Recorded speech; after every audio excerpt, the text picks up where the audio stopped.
Welcome, everyone. We're going to get started. I'm Noor Bashara from Upcycle Design School, and Upcycle Design School is a platform to educate and inspire people about upcycled fashion and sustainability.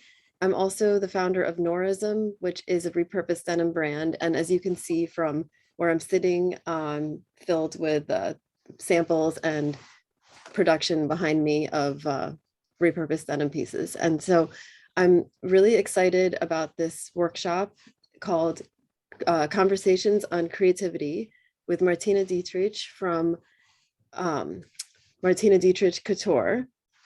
And this is going to be a little bit different from our usual workshop format because it's going to be essentially an interview. And so Martina Dietrich is a sustainable fashion designer that specializes in one-of-a-kind garments, recreations, and zero-waste accessories. And we met in person a few months ago at an event that the Canvas was having. She was actually doing a special pop-up there for the holidays. And the Canvas is a place where we both sell our pieces. And so it turned out we had a lot in common and a lot of similar views on fashion and sustainability. So it made sense for us to collaborate. So welcome, Martina, and thank you so much for taking the time to be on here today. Thank you so much, Noor, for having me, and looking forward for our wonderful conversation on creativity. And I'm going to show a few different pieces, what I already created out of nothing, more or less, out of waste, let's say. So where are you from and how did you get interested in fashion? All right, I'm from, as probably most of the people know already, I'm from Germany. And I got interested in fashion when I was a little kid. So the story was that my mom was always making dresses for us kids, because my two siblings too. And then at a certain point, I think it was 12, I was just like, Mom, can you make the skirt shorter and tighter? And my mom was saying like, no way, you're not going out of the house in this way. So then I was sneaking myself to the sewing machine. And I was like, oh, I watched my mom all the time over the shoulder, so I know what to do. So then I sneaked into the basement and I went on the sewing machine, and my mom had the sewing machine with the paddle, not the electric one, the really mechanical one. And so, of course, if you go the wrong direction, all the thread will mess up, and exactly this happened. And then I was starting crying because my mom heard the noise and she came. And then she was like, what are you doing here? I'm like, just want to try to sew my things different. And she's like, you want to learn it? I'm like, yes. And then she's like, why are you not saying anything? I'm going to show you. And this was the beginning from everything. And then the rest is history. Yes. That's funny because I taught myself how to sew. Basically, I wasn't allowed to wear spaghetti straps, and my parents wouldn't buy anything that had the sleeveless or spaghetti straps. So I taught myself. I was motivated to sew because I was just making them for myself. As it was kind of a rebellion, I guess, because they could control what they bought me, but they couldn't control what I was able to make. Yes, and also how you wear it then, right? Exactly, Yeah. exactly. So what is Martina Dietrich Couture and how did you get started with your own brand? You know, Martina Dietrich Couture, I was born after working 5 years in the industry, and I lived there and worked there in Italy in this company, which we created, or we made ski and snowboards clothes, like really technical fabric, technical seams, technical everything. And I was going there, not even finished with my study from fashion school. So I started my job before I even had my degree and my diploma. And then I got involved immediately, 100% more and more. And so I learned in this 5 years all the supply chain, how the fashion industry works, how much you have to put in, how much you get out, all the numbers, all the pieces you need to know to have the big picture of the fashion industry. And then after a certain point, I was just like, kind of like tired and boring because I didn't have life anymore. I was just working for the company. And then I was saying, you know, if I can do this for this company, how much can I do for myself? And then this was the moment I switched the direction and I stepped out of the fashion industry. Then I took a break about a half a year, and then I started my own. I decided to make one instead of thousands, because who needs thousands? We just need one. And then I went to Paris to go to Premiere Vision. It's the biggest fabric show. And there I ordered the first pieces to make some samples, to make some tries. And then my home got transformed into a studio. And then I started from there. And I gave myself a kind of like a first try, if this is the next step I really want to do and continue with it. So I organized back then kind of like a pop-up tour in Germany, because I reached out to friends. And then I packed everything in my little car, everything folded in my trunk of this convertible car. And I drove to Germany and I did a pop-up store there. And I said, if I sell a piece or two, I continue. If I'm not selling anything, I'm gonna stop. And then I made this tour and I came back and I was happy because I sold many pieces. So this was the beginning really to continue with Martina Dietrich Couture. Yes. And can you tell us more about one-of-a-kind fashions and how this business model works? Because most people, most designers don't really work that way. And I'm sure most people are not that familiar with it. I know, because I'm kind of like paving this one-of-a-kind way since 20 years. And I'm creating one step at a time. So how it works is kind of like a concept that you have to know all the supply chain and you have the skill to go through each step. Means like from the beginning, the idea, making the pattern, stitching it together, having then the piece. What are you going to do? You have to promote it, you have to sell it, and then you go piece by piece, step by step. And it's a kind of way you build up slow. And the fashion industry goes straight up, a lot of money put in, and then either way you keep up there or you fall down. It depends on how you go in the industry. But for me, it worked always wonderful. And I just can recommend to do only one, because it's the most sustainable way to do fashion. And that way each piece is special because there's only one out there that exists. Exactly. And I guarantee that this piece, what I have and make, it really exists only once. If someone want to have a certificate, I'm fine to give it and stamp it. Yes, it's almost like a piece of art. You should put your signature on it. Yes, yes. And but also, you know, the piece of art you can wear, and you can wear it many times and in very different ways. So that's the fun of it. Yeah, exactly. And so who are your customers and how do you find them when, especially when you're working one of a kind this way?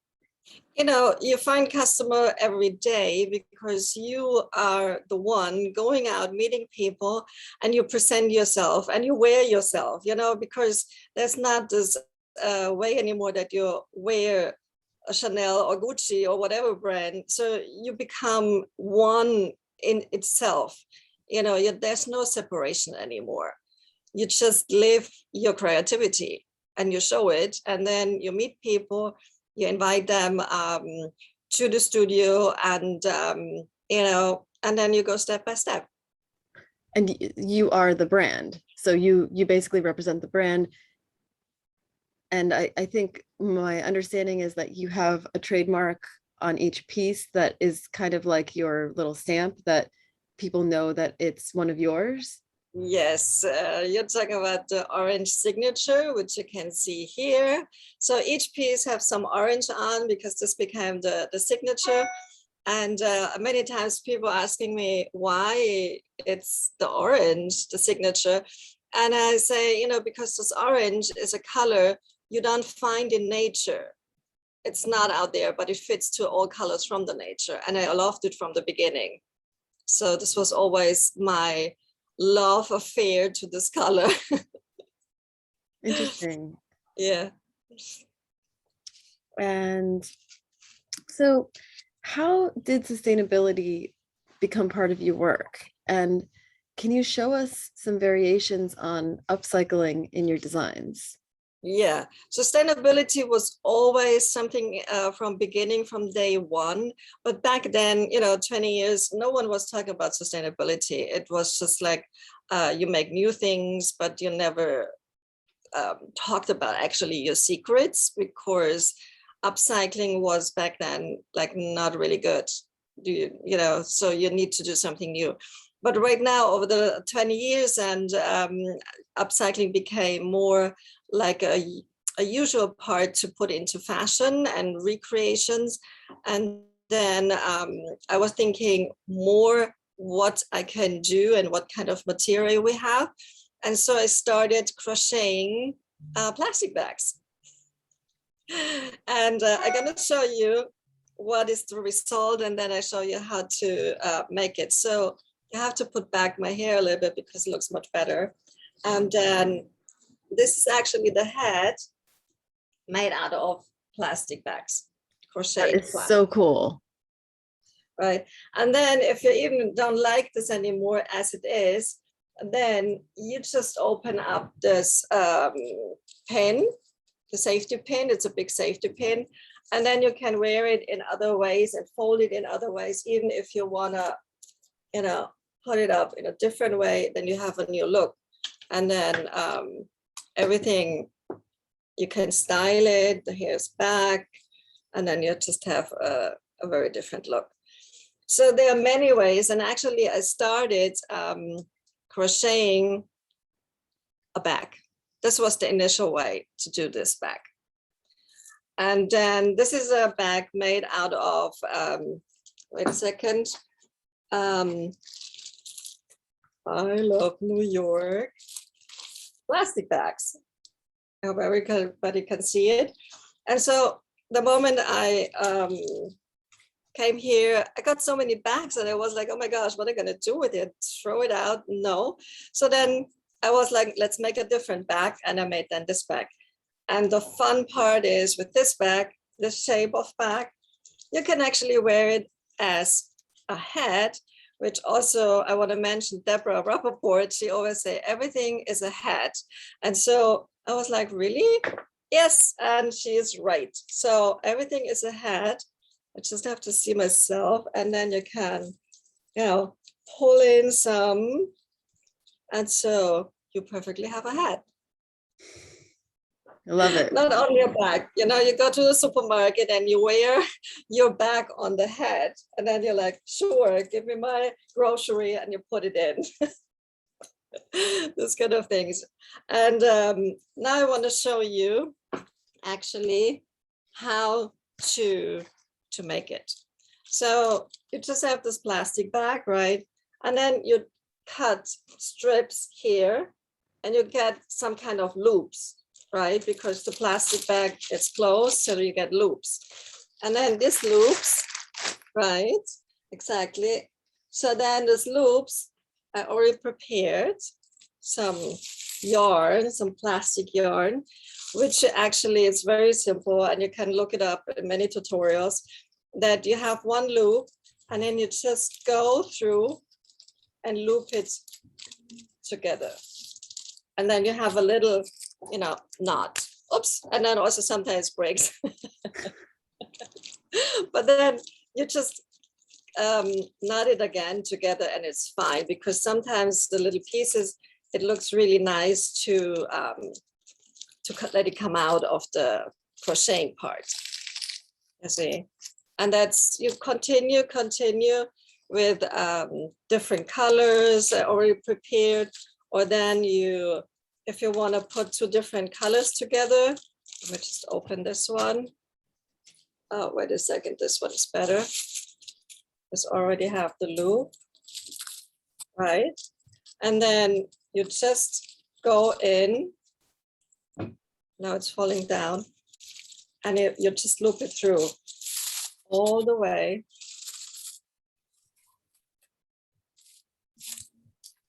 And then you have you change colors also, right? So you're doing this to make one long yarn to start with? Yes, yes. And you can put different colors together, whatever you want to make on yarn. First, you start to do the yarn. And then whenever you have the yarn, then you start crocheting, which I already started here, a piece. You can see it probably, right? And then it's just easy, simple crocheting in and out as crocheting, you know? And then you can actually make any kind of shape. Again, in this moment, you already can figure out how you wanna do it, or you wanna even put this down, you know, all kinds of different things you can do with it. And that's basically it.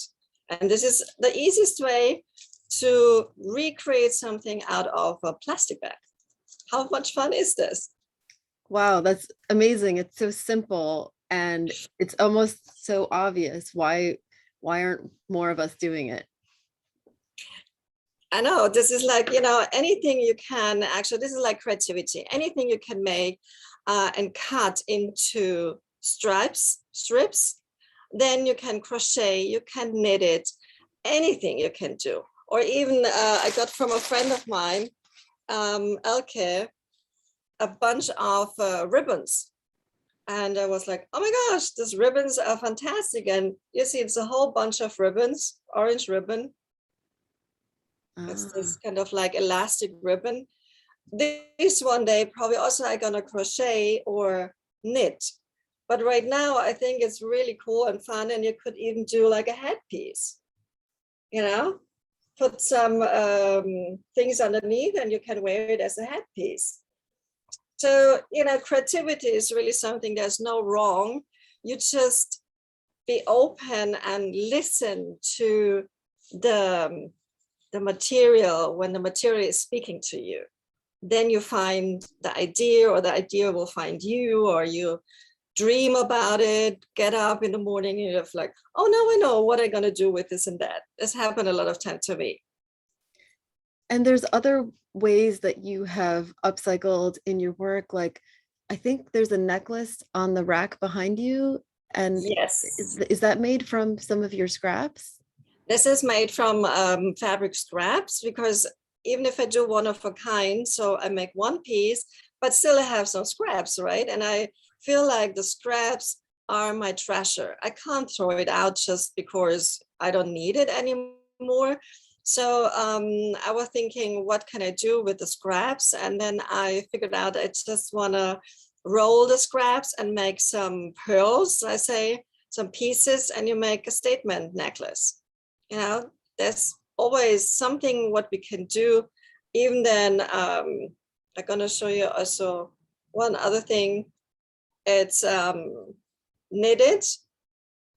And these are cut-offs from the time when I started making mask, cotton mask, face mask, right? So there's always a cutoff, and I put in little knots, these strips together, and then it will be one day, whenever I have time, a hat.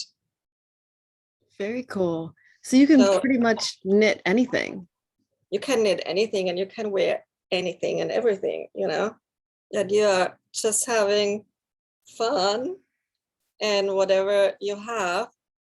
And even if you want, you leave the needles on and you have a new hat. You know? And with other, you know, fabric, whatever you wanna knit, you can knit. I also did this one. Let me push back my hair, because the head's always more beautiful when you have the hair back. So this is another variation of a hat. You know, and also this one you can pull in or as you want. or show the orange more if you turn it around. Yes, and the orange is your Signature. trademark. Yes. Yep. So you can see from if a friend of yours is always wearing Martina Dietrich Couture and you see the orange, then you know it's Martina Dietrich Couture. And then I made, this is like fabric, just cutted fabric. So, and then I was making another one, which I really also like because this one is fun. I can sit on each kind of side, whatever. And then you just have another fun headpiece. That's a lot of fun with the pom-pom. That's very cool. Right. Yeah. So also with the pom-pom, you know, you can be creative and actually do a regular pom-pom. I never did this one, but it just was feeling like this is much more fun because it's so unregular. And it moves a little bit when, you know, when the wind is coming in. And so it's much more fun. Or you can also pull it in. You see, then you have it in a different way. So, yes. And anything more I want to show you guys? Do you want to show us a few of your one-of-a-kind pieces as well? I'm going to show you the pieces which I have in the back for a moment. And I bring it a little bit more in the front. If you can see it, is it okay? Yeah. Can you see it? So this one is fabric and crocheted, and it's a scarf. And a regular scarf, which keeps you warm. And it's made out of cotton fabric.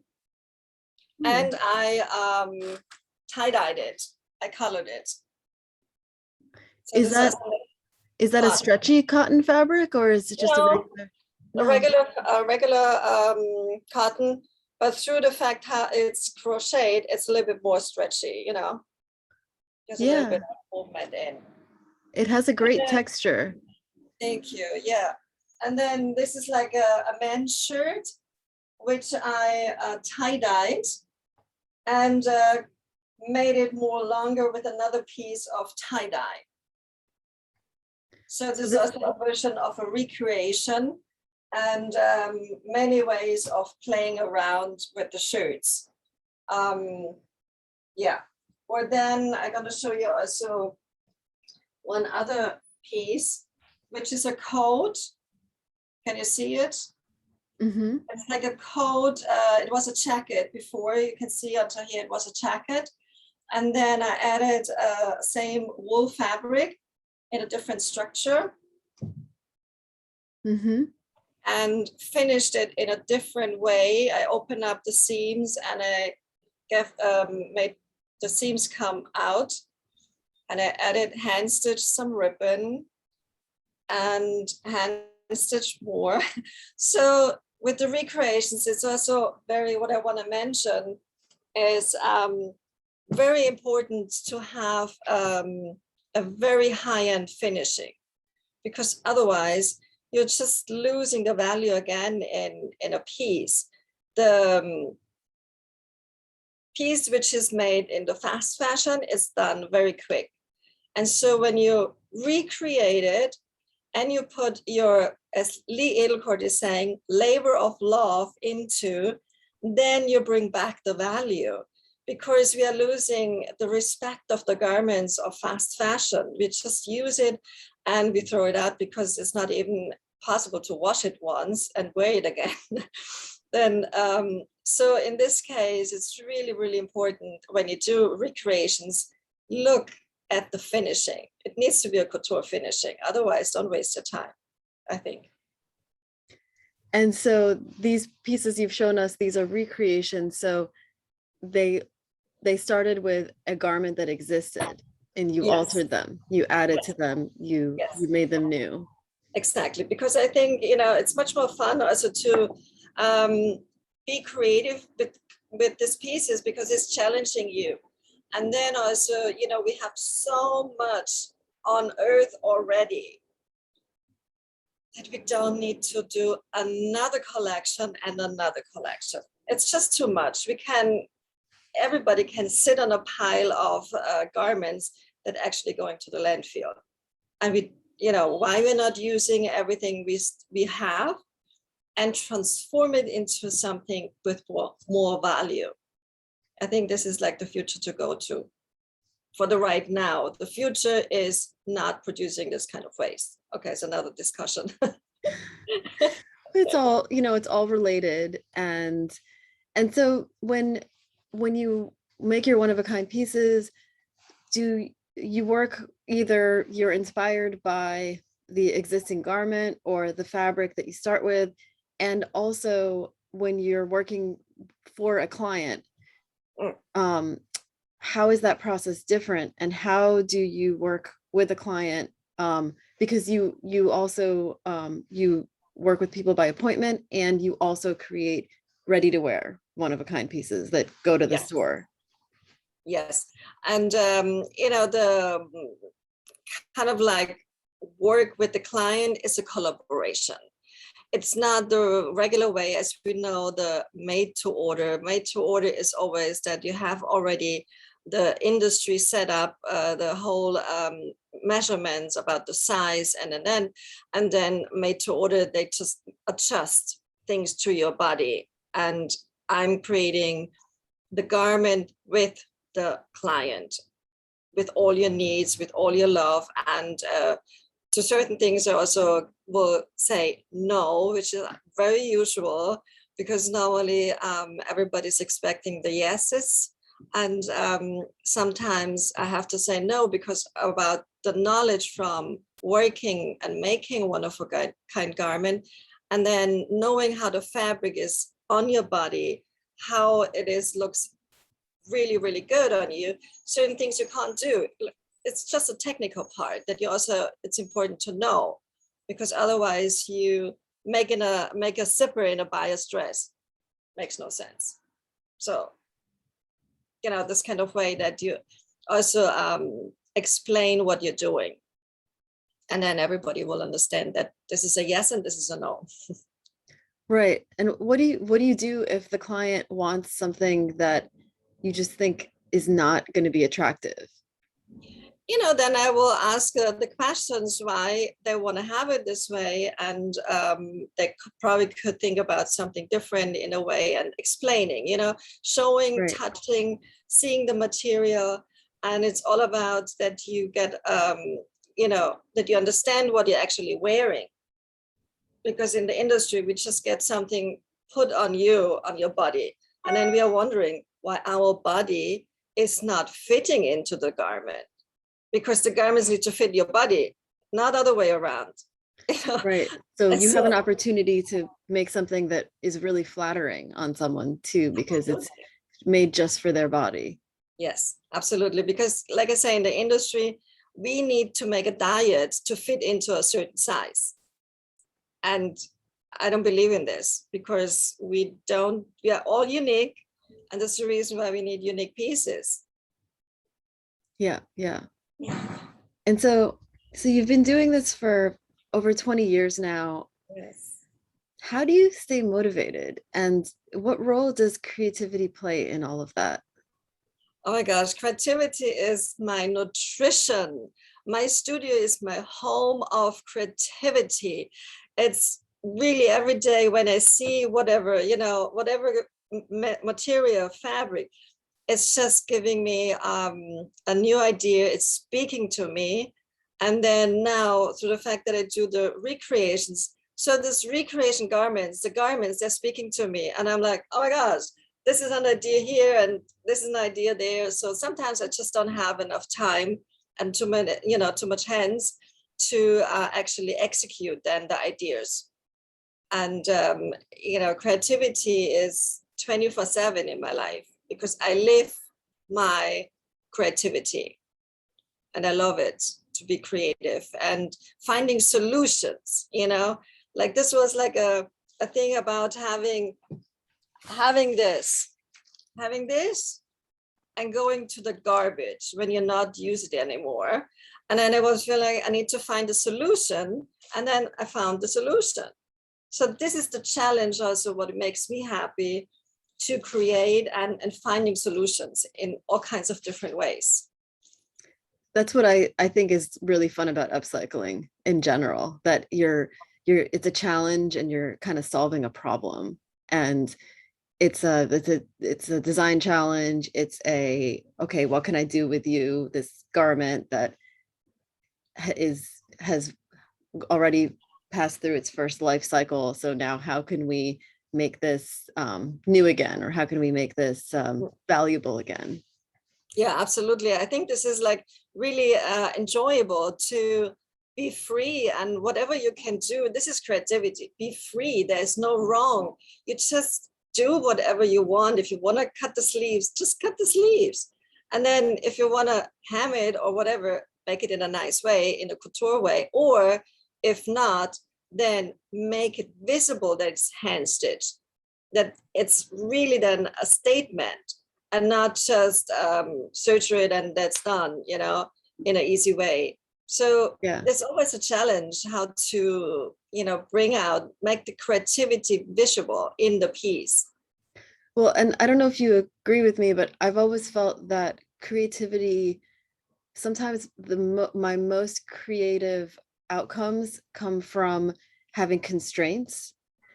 And so, for example, having an upcycle brand and saying that I'm only going to use secondhand materials and I'm going to just focus on jeans gave me a lot of rules and a lot of constraints to work within.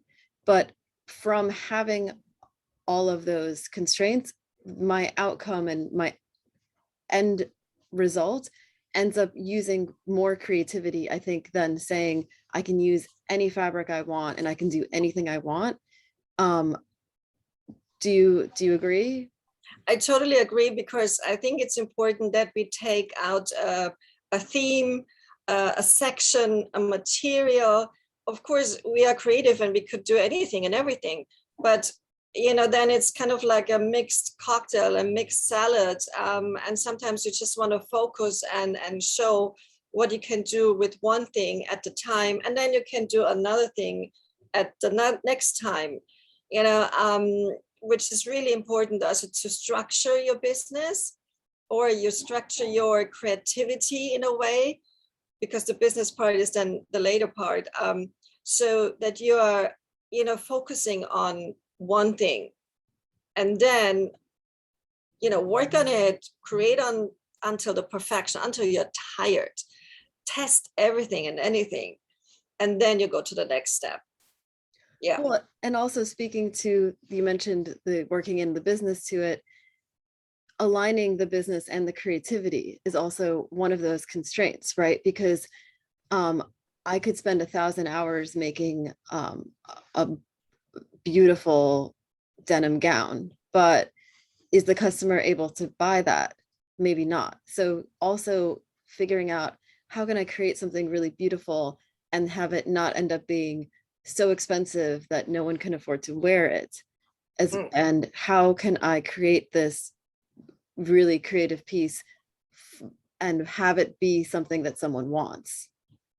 This is like the whole point, to bring all those aspects together, that you're not just an artist and you're living in your bubble and you're being creative and you have people there managing you, fine, but then you're losing the ground in a way, because then you're just being creative. And I always say, I feel like more and more doing this, I'm an artist with a business mindset, because I want to live from my creativity. And there are so many sections that it's just blending in, and of course it's normal that you know about your numbers, that you know what you're spending, what it comes in, but then in the moment when you're creative, you don't think about this. Creation is like the moment, there's no time.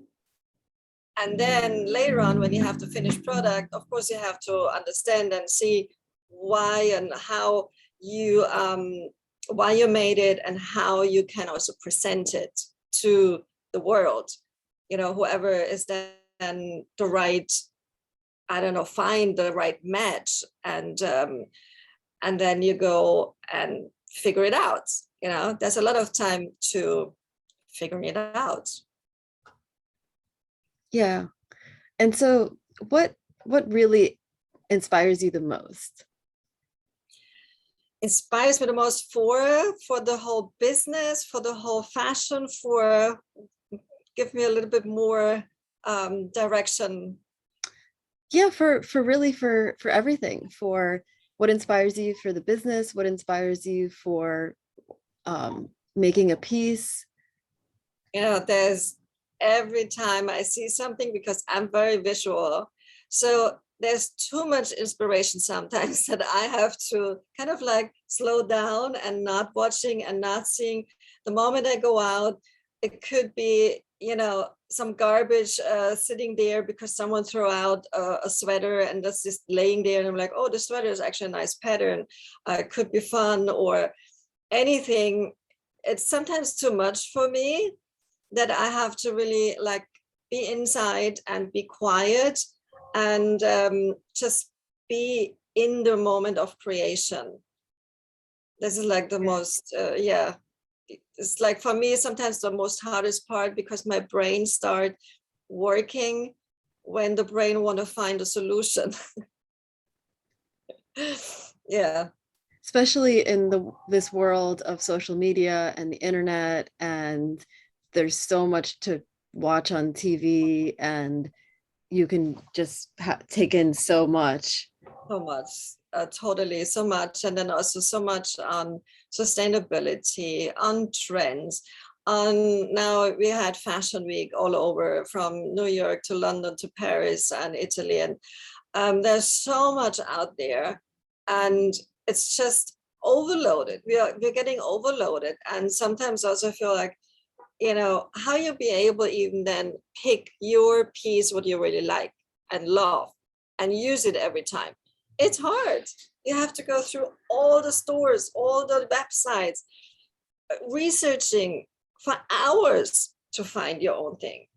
I'm like, I wouldn't be the one doing this. This is probably also why I do the one of a kind, because it's specific for you, you know?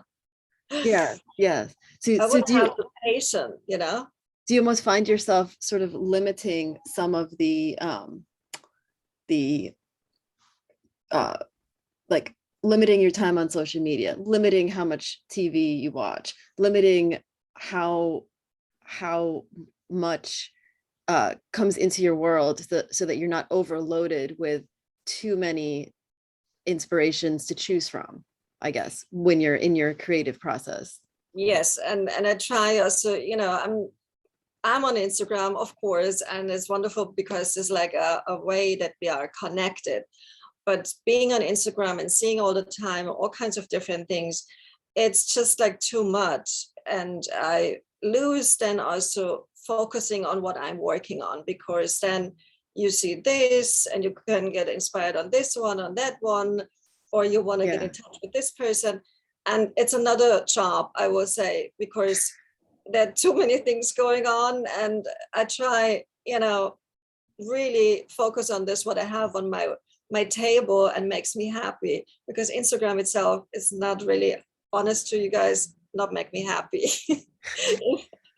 Well, it's hard. It's really tough to be an artist and a creator and in your studio and in your zone, and you just want to be in that moment and you just want to make something, but then to have to, in this world, document every part of that process and keep putting it out there and keep telling that story, it's almost another job. So as a creator who mostly works on our own, it's really difficult to split the time and to split the energy on, okay, I'm in the moment, I'm creating something, and then I'm also at the same time I'm filming this and I'm documenting it, and where should I set up the camera, and then I have to post it, and how many hours does it take to plan that out, and let me write what the post is about, let me keep telling that story. Yeah, no, totally. That's completely another job. And that's the reason why big companies, they have many people working on this section of social media, section of marketing, section of making, section of filming. You know, they have for each step what we are doing another person. And then this is crazy that this takes so much time. And I always prefer to meet in person and spend the time and creating, and not being on social media all the time, and even showing the way how I do it. Come on, be creative and figure it out. It's not this hard to make this. It's not. You just follow the steps, which are already on tutorials you can find. Why should I need to make another one? Anybody want to see another one? I don't think so. We already have too much out there. Just come and visit me in my studio and we have fun creating something, much better. Or in a whatever, even at the canvas, we can have a talk and meet, and it's much better in person, than Yeah, all I the time agree. on social media. Yeah. I agree. And for one thing that I find with my pieces, that there is no video or photo that will really convey what each piece is in person. And I find it much easier for sales to happen when the customer is able to pick it up and touch it and try it on versus just shopping online. It's different, each Different. garment you need to try on. Please, everybody need to try on before you even think about getting it, because the big surprise is then that this fabric is probably doing a different job as you thought. And then you have a piece, you just put it again on the clothes rack, right? And then you're not using it. And we have another dilemma because then this piece goes one day to donation, goes to landfill. So Yeah. to reduce it a little bit, we really need to try on our garments, no matter who made it, what is the brand, no matter what, try it on to reduce the way that you don't feel comfortable in it, or the fabric is itching then at home, like, oh my gosh, I did not know, when I touched it, it was fine. And Right. this is And like very, nothing really compares to like actually touching the fabric. You know, a photo cannot convey what it feels like. yeah, we are still, from the technology, we are not far yet this far that we can touch on the screen. Probably it will be in future that we touch and we feel the fabric and we can smell. But in the moment we are right now, the best is really that we touch it, we feel how soft it is, what it is, how it falls on the body, how it fits. It's the most important thing. Yeah. And so what advice would you give designers that are starting out, that are either just have an idea and they want to start a sustainable fashion brand or an upcycled and sustainable fashion brand, and they're either they're just starting or they're thinking about starting? What would you tell them? I would first ask them where they want to see them in future. They want to see them on Fashion Week, or they want to see them talking to a client. And this will make you already a difference, the first direction, because the moment you start making more pieces, you're going the industrial way, right? With the supply chain, that you have someone who is making the pattern, someone who is stitching it, then you have the sales, and. And then the moment when you really want to be sustainable, then you go step by step, one by one. And this is a different concept, and I think this is the major understanding from the beginning, where you want to be. And is it really this much important that you go with the fashion industry and make yourself in competition with this huge empires? They build up the empire over hundreds of years in the meantime, right? And you start now, and now we have a completely different time. So it's probably much more smarter if you go with a small scale and then learn as much skills you can get. Be hungry for skills. If you're a small brand, do you know how to stitch? Do you know how to knit? Do you know how to crochet? Figure out what you really love to do and focus on it.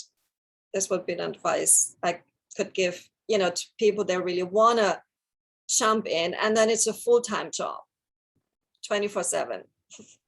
So you have to be committed, you have to love it. Absolutely. Because there's another thing I feel like, if you don't love it, don't do it. If you love it, you just can be successful because you love it. Yeah, great. Yeah, and I Thank think you. we all think in this way because also you love what you do, and this is the way that we are not feeling that we are working. We Yeah, just enjoy what we do, and then also when you love what you do, then it's not about like, oh my gosh, I have another hour to work. Oh no, I have to leave because I'm sitting in the office and I need to go. So it's a really completely different lifestyle. It's a different concept of being creative, of being in a new way of making business, which I always don't really like the word business because it's always compared to the industry, this kind of like very cold, straightforward, making money machine. It's a different way. We go slow fashion, we go slow, step by step, and we have fun doing it. yeah. And how amazing is it to be able to say that you're having fun while you're working, that it doesn't feel like work, that you love the whole process. Yeah. And I think this is the goal what we all, need to find, to have fun, because then you can do a lot. And it's not about like, oh my gosh, I'm tired. I want to leave the office. What am I going to do tomorrow? I have to go again. No, if you love what you do, you just enjoy. And there's no question about if you work a little bit longer because you just want to finish the piece you started. And I also see friends in the background, they're just hand stitching, knitting, and having fun all the time. And this is what is needed in this time. We need There's to be also creative. there's also so much satisfaction that you get from making something with your hands and from creating something and seeing that process and seeing it completed. And not just with fashion. I can speak to this for fixing up a home or just transforming an old piece of furniture, and you just see it go from something that is shabby and that someone would just throw out, and for it to just transform and become something just completely different. Yeah. And working with the hands is always something different, that you work with your brain. It's two ways. And of course, normally you also need your brain to work with the hands. It's not one or the other one, but you create something and you have, in the end of the day, something you can touch, what you actually had an idea, and then you see it, how it could be finished. And when you work completely like, on numbers or papers or writing, you have a book probably in the end of the day, but you didn't write it. It would be great if people would then handwriting the book. Then it's a kind of similar thing what you have then here. Well, and speaking to that, a couple years ago, I started keeping a journal just as a kind of a therapy, and there, there's just something so satisfying with writing by hand, even if it's to just never read it again. It's just to get your thoughts out. Sketching with a pencil is very different from sketching on the computer. Sketching on the computer is great as well. There are great efficiencies with computer designing, not saying anything against that, but there's just something very enjoyable about using a pencil. Absolutely. And, there are good tools out there. It's the computer or whatever pen it is, whatever brush it is. There are good tools, but still the handwork is your hand. It's not in generalized a tool, because you can make a decision of if you want to make the line in this way or in that way or upside down.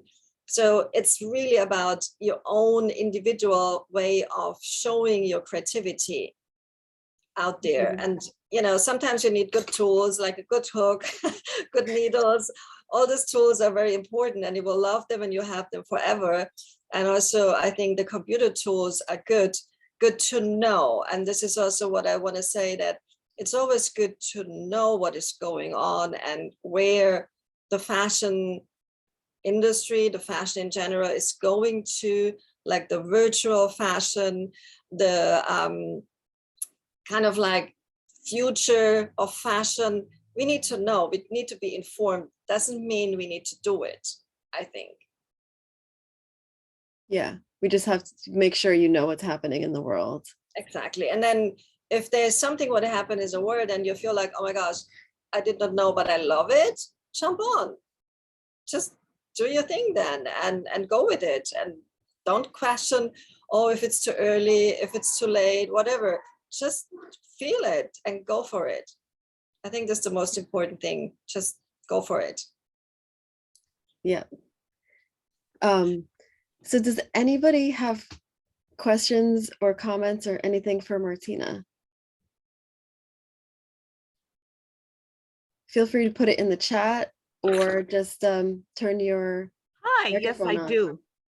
Hi, Martina. Hi, This is Sheila Palmer from Detroit, Michigan. How are you? thank you. Fine. How are you, Sheila? I'm fine.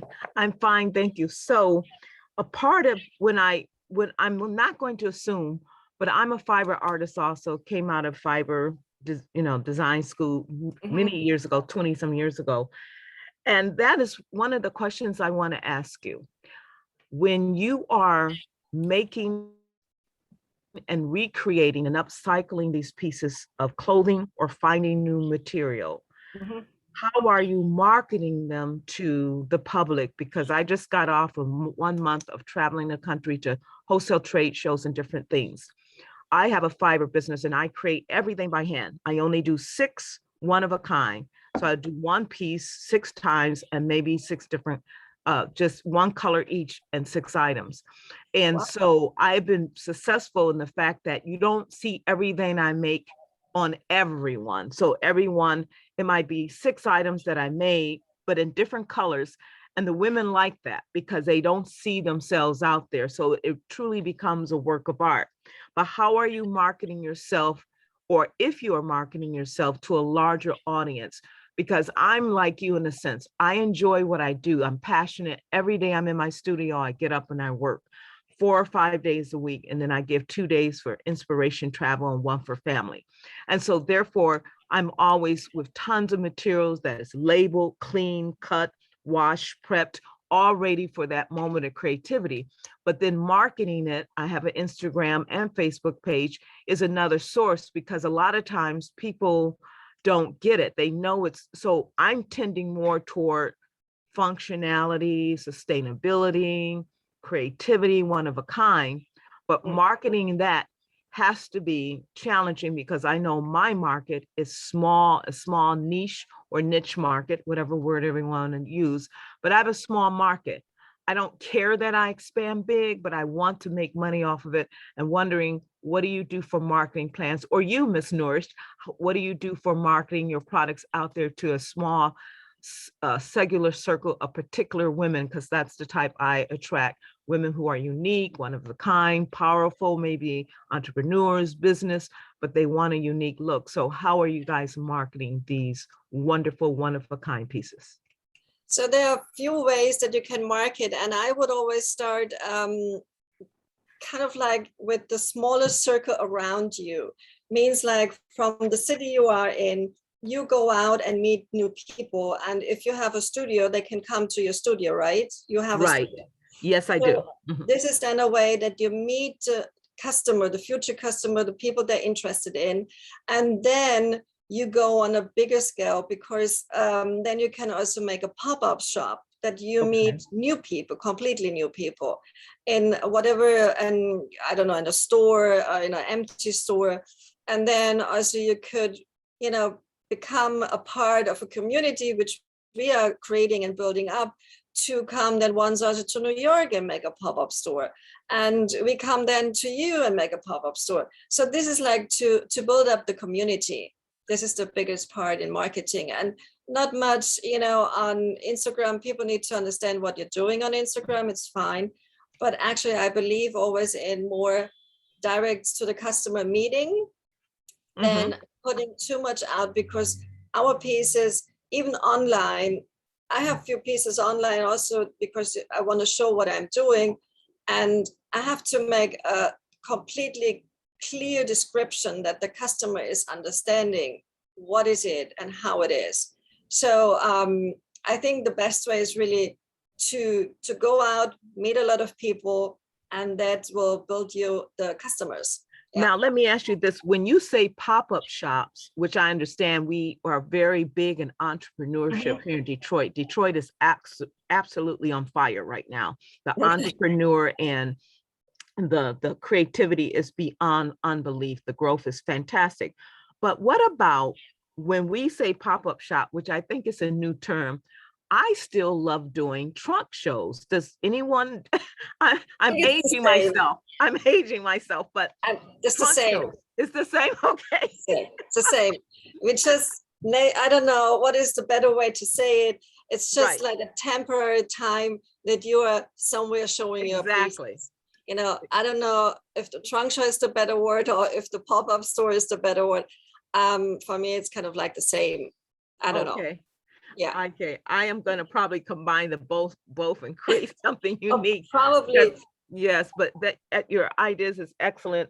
And the trunk show idea, I think with my unique pieces, I am going to do pop-up trunk shows where I'm at certain hotels that use their ballroom. You send out invitations to certain groups of people. Oh yeah. And another thing I've tried, which is really great. A lot of the women, so this is for you women out there that work excellent, go and find out all of your nonprofit women organizations in your area. When you link your business to some type of nonprofit where you're giving a certain percentage away, you are double tasking the wonderfulness of being an artist.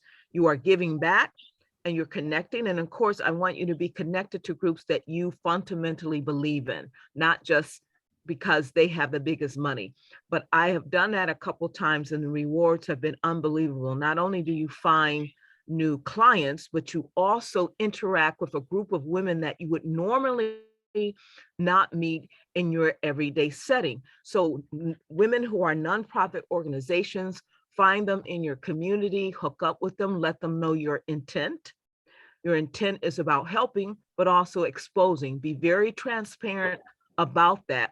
They appreciate the fact and they know that they're going to profit. I have a grandson who is autistic and I have hooked up with a group of autistic mothers in the suburbs of Detroit. And so much of what I'm giving back is because I am really personally related with that. I have an autistic grandson, so I know that this money is going to be used in that organization because my grandson will also benefit from that. So ladies, hook up with these women nonprofit organizations and let them know your intent, what you are. Some will want to, some will not, but more will. And you'll be surprised how your marketing will be in that arena. But I think and that's a way you're giving back too, because one of the most interesting things about being in a business, people always think you want profit. So it is a good way to create the profit. Like you say, we want to live off of what we make, but we also have to combine it with giving back. Then people feel that we're truly connected to our community. So that's what my suggestion is, because that has worked for me in the past. Yes, this is like the way to build up community, and there's different ways, like you say, that to combine things with nonprofit. There are many groups out there. You just have to find your way, where you want to go and what you want to do, I think. Thank you for sharing. Thank you, Sheila.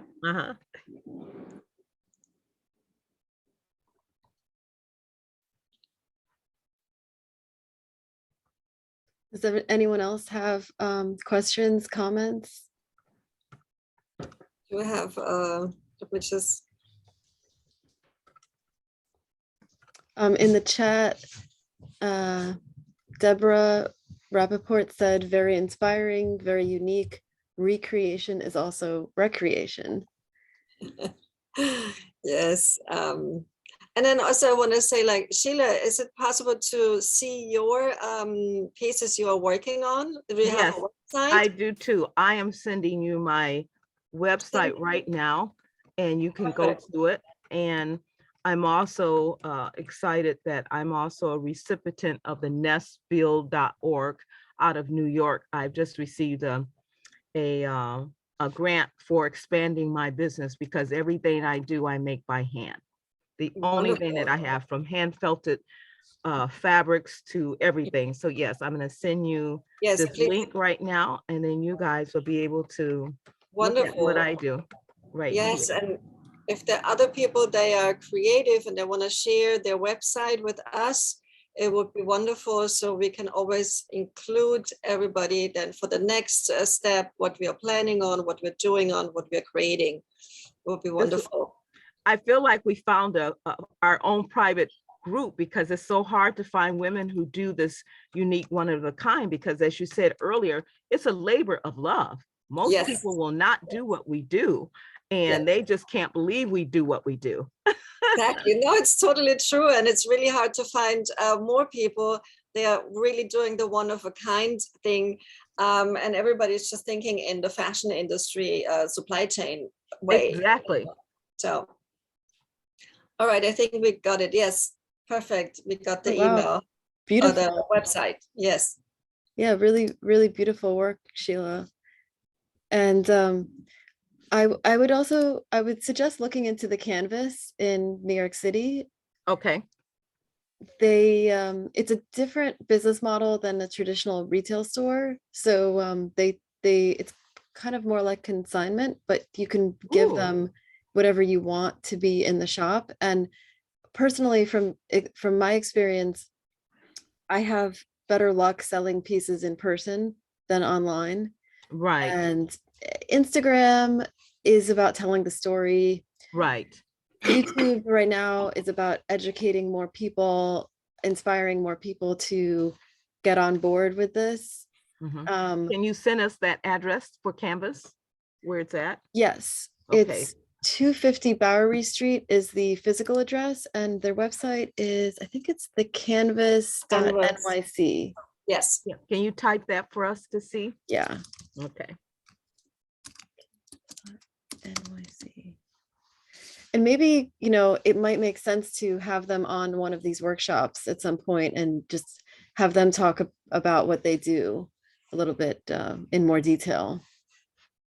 Oh, it's one word. I think my computer did a spell check there, but it's one word, the canvas.nyc.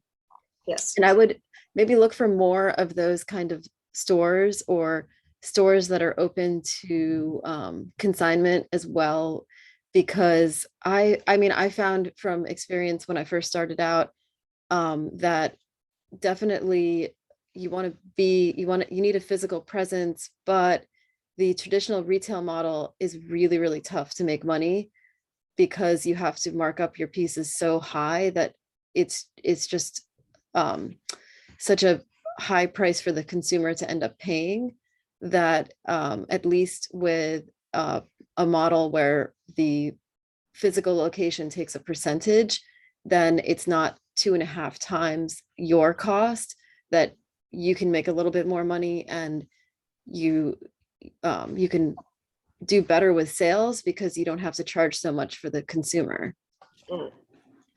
And I think also this is very important that we find new solutions for the retail when you do one of a kind or wearable art. What was before, like years ago, it was called wearable art, and somehow it's not there anymore. And Marsha, you can also probably say something about the wearable art you did many years ago, and we don't have it anymore, right? And even then, we need to find a new solution, working with the stores together, that we are not industry. We can't do wholesale retail. It's impossible, because then it's the first moment that we are going out of business. We are not existing anymore. And so it's very important to find new collaborations with stores, I will say, that they have more statement image pieces in to get the customer even in the store, because everybody looks the same. Why are you even going to go shopping if everybody looks the same? So this could be also a solution to collaborate with different stores to figure out a specific way then with your brand, with their brand, whatever works for both of us, It's, I think, important. Yeah, Martina, this is Marcia. Yeah. It's ironic because I didn't realize, but I'm wearing one of my scarves that I made from tearing up old things I couldn't wear anymore. I couldn't fit Wow. into. And I tied them together like you did, and I call it loose ends. I called my company Loose Ends. And I don't know if it still happens, and you might want to see how this works, because you think it might look messy, but then it's a whole other Yes. texture. It's a beautiful This is- text, and it gives you like a different way of presenting and a nice structure of the scarf. Yeah, beautiful. And the whole idea is I repurposed clothes that I loved, but I wasn't going to be wearing a bridesmaid's dress again. So I just tore it into threads. This was long before there was a ribbon fabric. But what I wanted to mention, and I don't know because I'm not doing it, but I sold a lot of these at Bendel's. And Bendel's then, and I don't know, maybe now, I know it's a very different store now, would have twice a year an open call. And you would go in 9 o'clock in the morning and line up on the street, and everybody would come with their baskets and, plastic bags of stuff. And I remember getting a great tip from a young, I was old at the time, I was probably 50, but a young girl who was at FIT, who was a marketing person, said to me, do you know what you have to do? You're going to have 20 minutes to make this. And these are all one of a kind. You're going to impress them, and you're going to have some 23-year-old who's going to make the decision. So she said, be sure to walk in with one, put one of them around the neck of the person who's going to make the sale.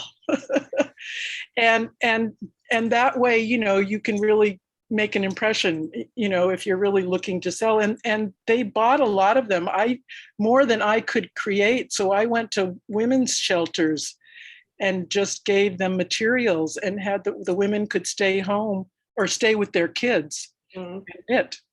Yeah. And then get the profits from that. So there's a lot of ways of doing it. I'm not sure if Bendel still does that, but it was a way of getting into something like that. That was sort of an art to wear, more, not looking for multiple copies of things. Yeah. And I Marcia, think I like that. Marcia, you had that guerrilla advertising marketing thing. That's how we did it too back in the day. You just went right to the buyers. Yes, you do. And this young girl, told me, you're going to have 20 seconds to make an impression. I went, really?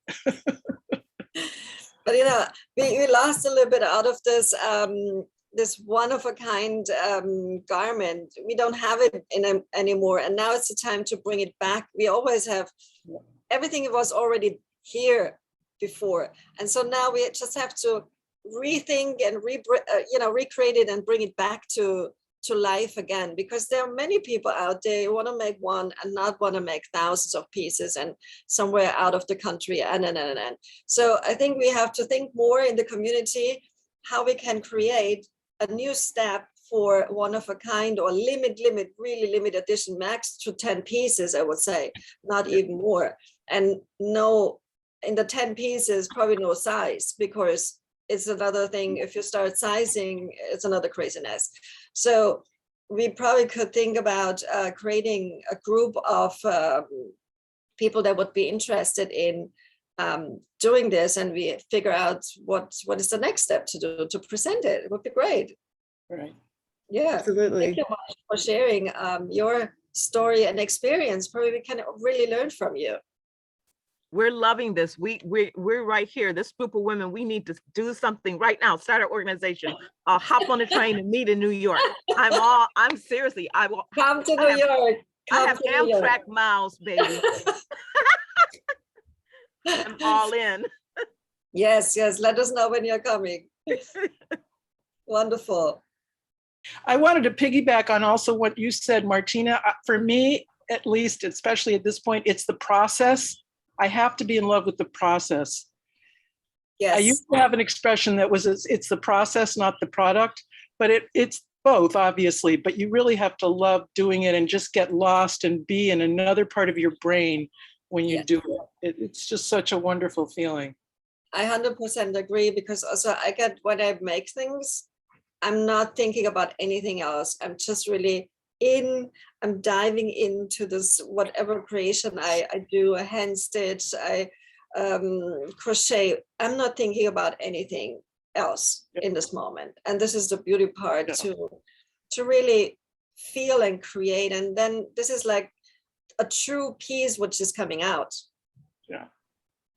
And I think we need more true pieces. Yay. Yes. Martina, do we have your contact information?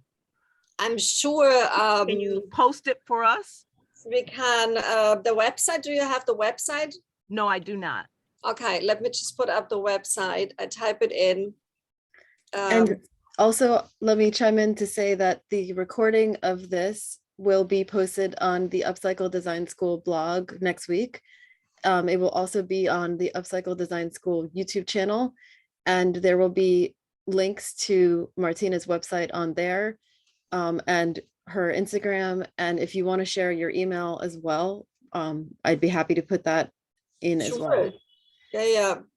Everybody feel free to reach out to me, and we have a Zoom call, we have a phone call, an old school phone call, or we meet in person, whatever works out. I'm happy to meet everyone.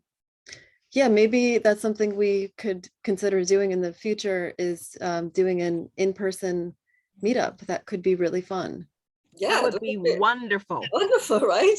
Yes. So probably, Nora, we have to work on something, the next step, to make some meetings in person, get-togethers for all our creative minds. For sure. I'm sharing the Upcycle Design School website in the chat right now as well.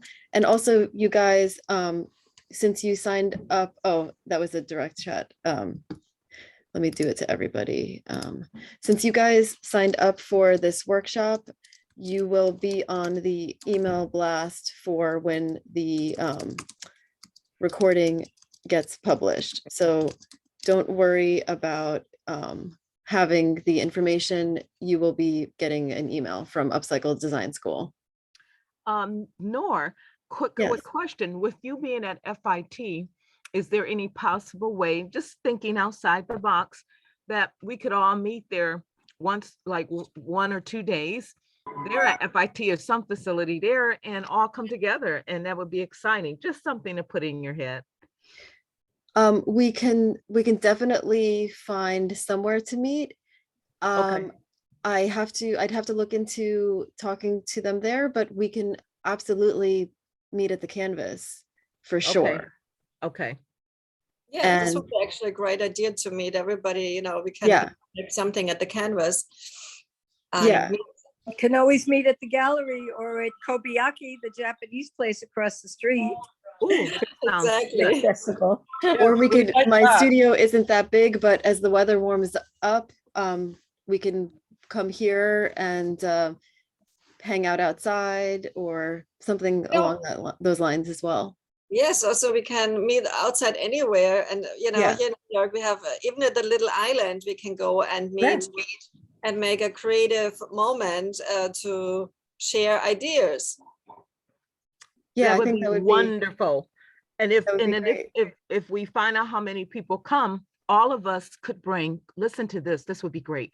All of us can bring enough material and say, here's one of my ideas, and then give material and everybody make it. So everyone contribute an idea to take back with them. Like if there were 20 women coming, I would bring enough material for 20 women. This is a project, let's do it together. I think that would be so much fun. We would be sharing and giving and also working with techniques and everything. I think it would be exciting to have a 2-day workshop like that. That would be fun. Everyone can. Sheila, where are you? I'm in Detroit. Oh, girl, I just left New York. I get on a train. I go all over this country. I was at the New York Now show. I was down in High Point in North Carolina. I ended up in Florida, Naples. For the whole month of February, I invested in my business, travel, workshop, wholesale shoot, other studios. I shut down and I traveled the country. Wow.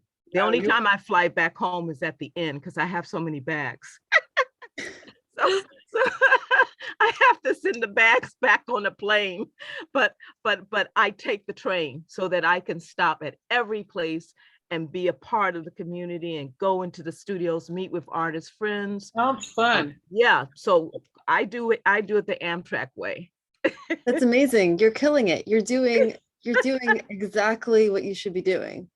Exactly. And I come back and I post on Instagram. I have an Instagram, and I post, and they see this table full of stuff, but I keep my people interested. And I'm going like, look, I'm back from being gone, but I have so much good stuff to share with you along the way. And they just love it. They're just like, oh, wow.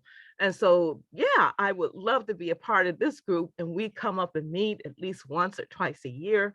Oh, we would be on fire. They would be coming to us. Travel does not scare Sheila. No, I am not afraid. I have my mask on. I have all my shots. And every time I leave a city, I get a free kit, and I check and do my nose, and I send it information, and they go like negative. So I'm not catching anything. No, your story is very inspiring for all of us, Sheila. So thanks so much for sharing. And I have your information, so Yeah. we'll reach out over email as well. Okay, sounds good. Wonderful. Thank you so much, Sheila. And I can't wait to meet you, Martina. To meet you, yes, in person. Yeah. Amazing. So does anyone else have a question before we wrap up?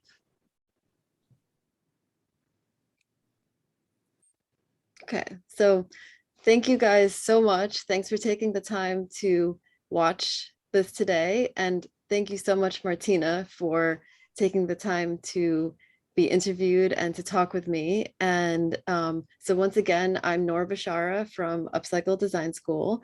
And this recording will be posted next week on the blog and on YouTube. And you can also follow on Instagram at Upcycle Design School, at Noorism NYC, and at MD Couture New York, right?